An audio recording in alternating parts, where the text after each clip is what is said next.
नमस्कार, आप देख रहे हैं 4 PM और मैं हूं अभिषेक मिश्रा।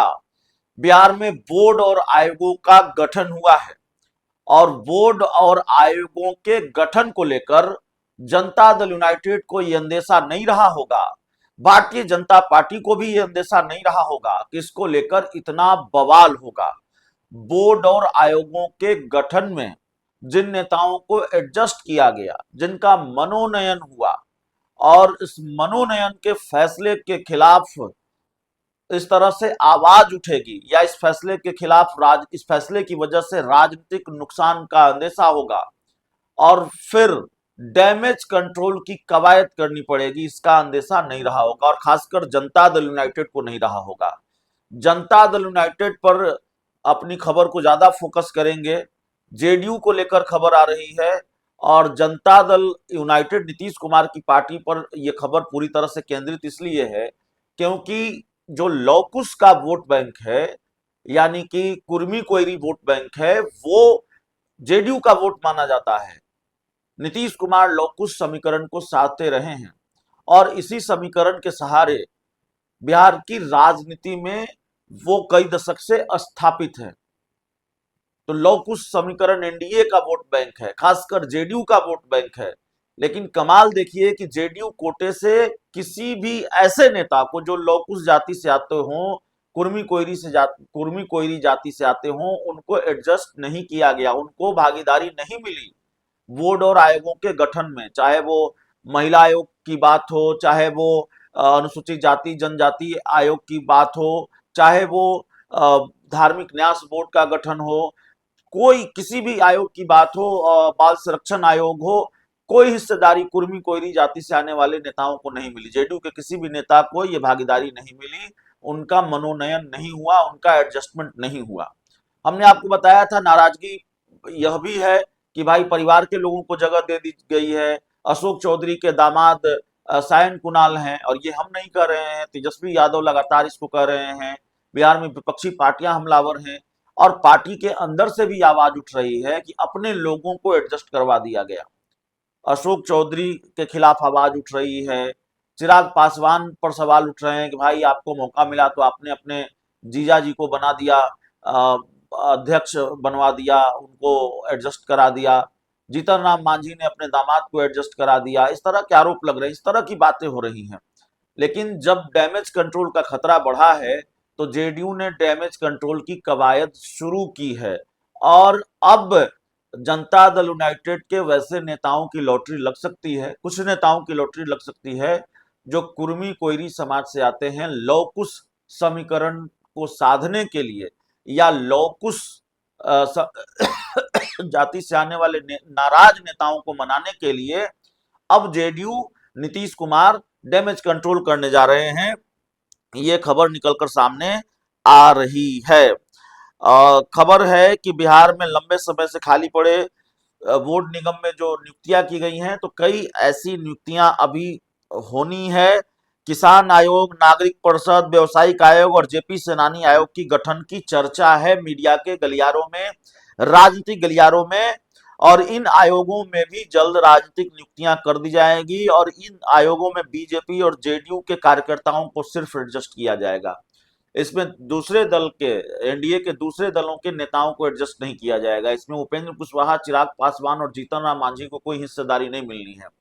इसमें सिर्फ बीजेपी जेडीयू के नेताओं को एडजस्ट किया जाएगा और कोयरी और कुर्मी जाति के नेताओं को इन आयोगों में एडजस्ट किया जा सकता है, यह भी चर्चा है। और राज्य सरकार इस बार व्यवसाय आयोग बनाने जा रही है, इसमें व्यवसायिक कार्यकर्ताओं को एडजस्ट किया जाएगा। जेपी सेनानी आयोग में बाहरी को नहीं बल्कि जो जेपी सेनानी है उनकी ही नियुक्ति की जाएगी। किसान आयोग और नागरिक परिषद आयोग, दो ऐसे आयोगों का गठन होना है जिस पर कुशवाहा और कुशवाहा कुर्मी जाति से आने वाले नेताओं को एडजस्ट किया जा सकता है।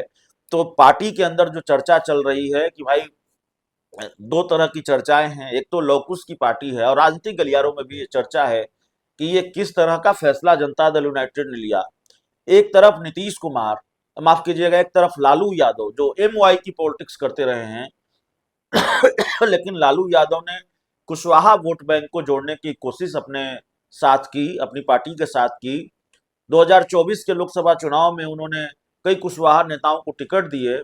अभय कुशवाहा जैसे नेता जीतकर भी आए, उनको लोकसभा में संसदीय दल का नेता भी बनाया। तो कुशवाहा नेताओं पर एक तरफ लालू यादव दांव लगा रहे हैं, दूसरी तरफ लौकुश समीकरण कुशवाहा वोट बैंक जो अपना वोट बैंक है, जिस पर पकड़ रही है, जो साथ देते रहे हैं जेडीयू का, उस जाति से आने वाले नेताओं को भागीदारी नहीं मिली, उनका एडजस्टमेंट जेडीयू ने नहीं किया।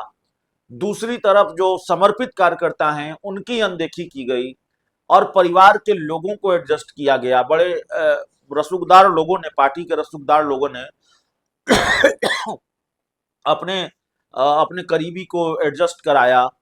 अशोक चौधरी के दामाद सायन कुणाल की चर्चा बहुत है, तो इसको लेकर भी नाराजगी थी। आपने देखा होगा कि एक इस्तीफा सामने आ गया।